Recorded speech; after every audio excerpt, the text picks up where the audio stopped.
The 3-Day Blow by Ernest Hemingway.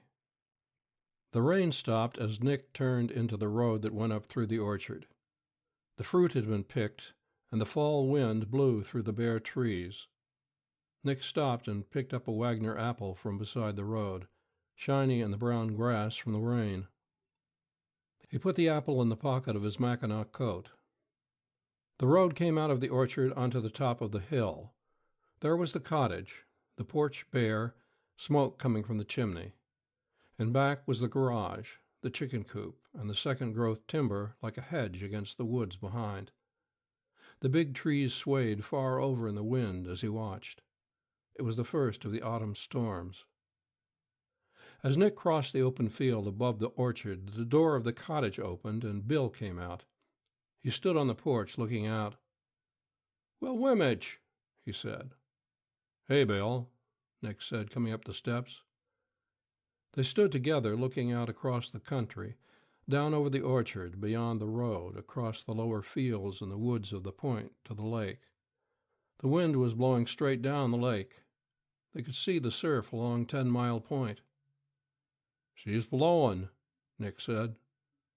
"She'll blow like that for 3 days," Bill said. "Is your dad in?" Nick asked. "No, he's out with a gun. Come on in." Nick went inside the cottage. There was a big fire in the fireplace. The wind made it roar. Bill shut the door. "Have a drink?" he said. He went out to the kitchen and came back with 2 glasses and a pitcher of water.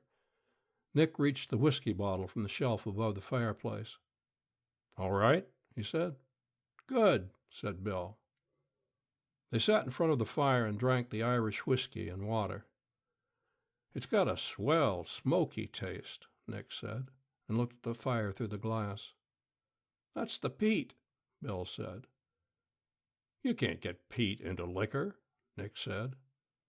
"That doesn't make any difference," Bill said. "You ever seen any peat?" Nick asked. "No," said Bill. "Neither have I," Nick said. His shoes, stretched out on the hearth, began to steam in front of the fire. "Better take your shoes off," Bill said. "I haven't got any socks on." "Take them off and dry them, and I'll get you some," Bill said. He went upstairs into the loft, and Nick heard him walking about overhead. Upstairs was open under the roof, and was where Bill and his father and he, Nick, sometimes slept. In back was the dressing room. They moved the cots back out of the rain and covered them with rubber blankets. Bill came down with a pair of heavy wool socks. "It's getting too late to go around without socks," he said. "I hate to start them again," Nick said. He pulled the socks on and slumped back in the chair, putting his feet up on the screen in front of the fire. "You'll den in the screen," Bill said. Nick swung his feet over to the side of the fireplace. "Got anything to read?" he asked. "Only the paper." "What did the Cards do?" "Dropped a double-header to the Giants." "That ought to cinch it for them." "It's a gift," Bill said. "As long as McGaw can buy every good ball player in the league, there's nothing to it." "He can't buy 'em all," Nick said. "He buys all the ones he wants," Bill said. "Or he makes them discontented so they have to trade them to him." "Like Heine Zim," Nick agreed. "That bonehead'll do him a lot of good." Bill stood up. "He can hit," Nick offered. The heat from the fire was baking his legs. "He's a sweet fielder, too," Bill said, "but he loses ball games." "Maybe that's what McGraw wants him for," Nick suggested. "Maybe," Bill agreed. "There's always more to it than we know about," Nick said. "Of course, but we got pretty good dope for being so far away." "Like how much better you can pick 'em if you don't see the horses." "That's it." Bill reached down the whiskey bottle. His big hand went all the way around it. He poured the whiskey into the glass Nick held out. "How much water?" "Just the same." He sat down on the floor beside Nick's chair. "It's good when the fall storms come, isn't it?" Nick said. It's swell. It's the best time of year, Nick said. Wouldn't it be hell to be in town? Bill said. I'd like to see the World Series, Nick said. Well, they're always in New York or Philadelphia now, Bill said. That doesn't do us any good. I wonder if the Cards will ever win a pennant. Not in our lifetime, Bill said. Gee, they'd go crazy, Nick said. Do you remember when they got going that once before they had the train wreck? Boy, Nick said, remembering. Bill reached over to the table under the window for the book that lay there, face down, where he had put it when he went to the door. He held his glass in one hand and the book in the other, leaning back against Nick's chair. What are you reading? Richard Feverell. I couldn't get into it. It's all right, Bill said. It ain't a bad book, Wemmage. What else have you got I haven't read? Nick asked. Did you read The Forest Lovers? Yep. That's the one where they go to bed every night with a naked sword between them. That's a good book, Wemmage. It's a swell book. What I couldn't ever understand was what good the sword would do. It would have to stay edge up all the time, because if it went over flat, you could roll right over it and it wouldn't make any trouble. It's a symbol, Bill said. Sure, said Nick, but it isn't practical. Did you ever read Fortitude? It's fine, Nick said. That's a real book. That's where his old man is after him all the time. Have you got any more by Walpole? The Dark Forest, Bill said. It's about Russia. What does he know about Russia? Nick asked. I don't know. You can't ever tell about those guys. Maybe he was there when he was a boy. He's got a lot of dope on it. I'd like to meet him, Nick said. I'd like to meet Chesterton, Bill said. I wish he was here now, Nick said. We'd take him fishing to the Voy tomorrow. I wonder if he'd like to go fishing, Bill said. Sure, said Nick. He must be about the best guy there is. Do you remember the Flying Inn? If an angel out of heaven gives you something else to drink, thank him for his kind intentions, go and pour 'em down the sink. That's right, said Nick. I guess he's a better guy than Walpole. Oh, he's a better guy, all right, Bill said. But Walpole's a better writer. I don't know, Nick said. Chesterton's a classic. Walpole's a classic, too, Bill insisted. I wish we had 'em both here, Nick said. We'd take 'em both fishing to the Voy tomorrow. Let's get drunk, Bill said. All right, Nick agreed. My old man won't care, Bill said. Are you sure? Said Nick. I know it, Bill said. I'm a little drunk now, Nick said. You aren't drunk, Bill said. He got it from the floor and reached for the whiskey bottle. Nick held out his glass, his eyes fixed on it while Bill poured. Bill poured the glass half full of whiskey. Put in your own water, he said. There's just one more shot. Got any more? Nick asked. There's plenty more, but Dad only likes me to drink what's open. Sure, said Nick. He says opening bottles is what makes drunkards, Bill explained. That's right, said Nick. He was impressed. He had never thought of that before. He had always thought that it was solitary drinking that made drunkards. How is your dad? He asked respectfully. He's all right, Bill said. He gets a little wild sometimes. He's a swell guy, Nick said. He poured water into his glass out of the pitcher. It mixed slowly with the whiskey. There was more whiskey than water. You bet your life he is, Bill said. My old man's all right, Nick said. You're damn right he is, said Bill. He claims he's never taken a drink in his life, Nick said, as though announcing a scientific fact. Well, he's a doctor. My old man's a painter. That's different. He's missed a lot, Nick said sadly.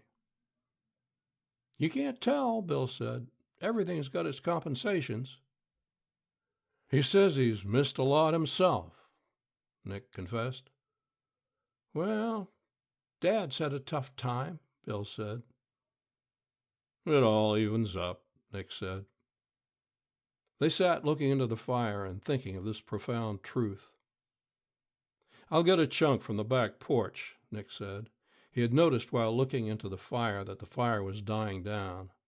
Also, he wanted to show that he could hold his liquor and be practical. Even if his father had never touched a drop, Bill was not going to get him drunk before he himself was drunk. Bring one of the big beach chunks, Bill said. He was also being consciously practical. Nick came in with a log through the kitchen and in passing knocked a pan off the kitchen table. He laid the log down and picked up the pan. It had contained dried apricots, soaking in water. He carefully picked up all the apricots off the floor. Some of them had gone under the stove, and put them back in the pan. He dipped some more water onto them from the pail by the table. He felt quite proud of himself. He had been thoroughly practical. He came in carrying the log, and Bill got up from the chair and helped him put it on the fire. That's a swell log, Nick said. I've been saving it for the bad weather, Bill said. A log like that'll burn all night. There'll be coals left to start the fire in the morning, Nick said. That's right, Bill agreed. They were conducting the conversation on a high plane. Let's have another drink, Nick said. I think there's another bottle open in the locker, Bill said. He kneeled down in the corner in front of the locker and brought out a square-faced bottle. It's scotch, he said. I'll get some more water, Nick said. He went out into the kitchen again. He filled the pitcher with a dipper with cold spring water from the pail. On his way back to the living room, he passed a mirror in the dining room and looked in it. His face looked strange. He smiled at the face in the mirror, and it grinned back at him. He winked at it and went on. It was not his face, but it didn't make any difference. Bill had poured out the drinks. That's an awfully big shot, Nick said. Not for us, Wemmage, Bill said. What'll we drink to? Nick asked, holding up the glass. Let's drink to fishing, Bill said. All right, Nick said. Gentlemen, I give you fishing. All fishing, Bill said. Everywhere. Fishing, Nick said.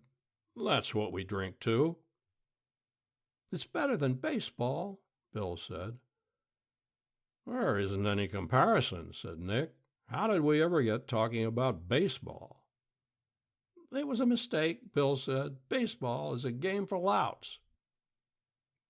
They drank all that was in their glasses. Now let's drink to Chesterton. And Walpole, Nick interposed. Nick poured out the liquor. Bill poured in the water. They looked at each other. They felt very fine. Gentlemen, Bill said, I give you Chesterton and Walpole. Exactly, gentlemen, Nick said. They drank. Bill filled up the glasses. They sat down in the big chairs in front of the fire. You were very wise, Wemmage, Bill said. What do you mean? Asked Nick. To bust off that Marge business, Bill said. I guess so, said Wemmage. It was the only thing to do. If you hadn't, by now you'd be back home, working, trying to get enough money to get married. Nick said nothing. Once a man's married, he's absolutely bitched, Bill went on. He hasn't got anything more, nothing, not a damn thing. He's done for. You've seen the guys that get married. Nick said nothing. You can tell them, Bill said. They get that sort of fat, married look. They're done for. Sure, said Nick. It was probably bad, busting it off, Bill said. "But you always fall for somebody else, and then it's all right. Fall for them, but don't let them ruin you." "Yes," said Nick. "If you'd have married her, you would have had to marry the whole family. Remember her mother and that guy she married? The fat one?" Nick nodded. "Imagine having them around the house all the time, and going to Sunday dinners at their house, and having them over to dinner, and her telling Marge all the time what to do and how to act." Nick sat quiet. "You came out of it damned well," Bill said. "Now she can marry somebody of her own sort and settle down and be happy. You can't mix oil and water, and you can't mix that sort of thing any more than if I'd marry Ida that works for Stratton's. She'd probably like it, too." Nick said nothing. The liquor had all died out of him and left him alone. Bill wasn't there. He wasn't sitting in front of the fire or going fishing tomorrow with Bill and his dad or anything. He wasn't drunk. It was all gone. All he knew was that he had once had Marjorie and that he had lost her. She was gone, and he had sent her away. That was all that mattered. He might never see her again. Probably he never would. It was all gone, finished. "Let's have another drink," Nick said. Bill poured it out. Nick splashed in a little water. "If you'd gone on that way, we wouldn't be here now," Bill said. That was true. His original plan had been to go down home and get a job. Then he had planned to stay in Charlevoix all winter so he could be near Marge. Now he did not know what he was going to do. "Probably we wouldn't even be going fishing tomorrow," Bill said. "You had the right dope, all right." "I couldn't help it," Nick said. "I know. That's the way it works out," Bill said. All of a sudden, everything was over, Nick said. "I don't know why it was. I couldn't help it. Just like when the 3-day blows come now and rip all the leaves off the trees." "Well, it's over. That's the point," Bill said. "It was my fault," Nick said. "It doesn't make any difference whose fault it was," Bill said. "No, I suppose not," Nick said. The big thing was that Marjorie was gone, and that probably he would never see her again. He had talked to her about how they would go to Italy together, and the fun they would have, places they would be together. It was all gone now, something gone out of him. "So long as it's over, that's all that matters," Bill said. "I tell you, Wemmage, I was worried while it was going on. You played it right. I understand her mother is sore as hell. She told a lot of people you were engaged." "We weren't engaged," Nick said. "It was all around that you were." "I can't help it," Nick said. "We weren't." "Weren't you going to get married?" Bill asked. "Yes, but we weren't engaged," Nick said. "What's the difference?" Bill said judicially. "I don't know. There's a difference." "I don't see it," said Bill. "All right," said Nick. "Let's get drunk." "All right," Bill said. "Let's get really drunk." "Let's get drunk and then go swimming," Nick said. He drank off his glass. "I'm sorry as hell about her, but what could I do?" he said. "You know what her mother was like." "She was terrible," Bill said. "All of a sudden, it was over," Nick said. "I oughtn't to talk about it." "You aren't," Bill said. "I talked about it, and now I'm through. We won't ever speak about it again. You don't want to think about it. You might get back into it again." Nick had not thought about that. It had seemed so absolute. That was a thought. That made him feel better. "Sure," he said. "There's always that danger." He felt happy now. There was not anything that was irrevocable. He might go into town Saturday night. Today was Thursday. "There's always a chance," he said. "You'll have to watch yourself," Bill said. "I'll watch myself," he said. He felt happy. Nothing was finished. Nothing was ever lost. He would go into town on Saturday. He felt lighter, as he had felt before Bill started to talk about it. There was always a way out. "Let's take the guns and go down to the point and look for your dad," Nick said. "All right." Bill took down the 2 shotguns from the rack on the wall. He opened a box of shells. Nick put on his Mackinaw coat and his shoes. His shoes were stiff from the drying. He was still quite drunk, but his head was clear. "How do you feel?" Nick asked. "Swell. I've just got a good edge on." Bill was buttoning up his sweater. "There's no use getting drunk." "No, we ought to get outdoors." They stepped out the door. The wind was blowing a gale. "The birds will lie right down in the grass with this," Nick said. They struck down toward the orchard. "I saw a woodcock this morning," Bill said. "Maybe we'll jump him," Nick said. "You can't shoot in this wind," Bill said. Outside now, the Marge business was no longer so tragic. It was not even very important. The wind blew everything like that away. "It's coming right off the big lake," Nick said. Against the wind, they heard the thud of a shotgun. "That's Dad," Bill said. "He's down in the swamp." "Let's cut down that way," Nick said. "Let's cut down across the lower meadow and see if we jump anything," Bill said. "All right," Nick said. None of it was important now. The wind blew it out of his head. Still, he could always go into town Saturday night. It was a good thing to have in reserve. End of the 3-Day Blow.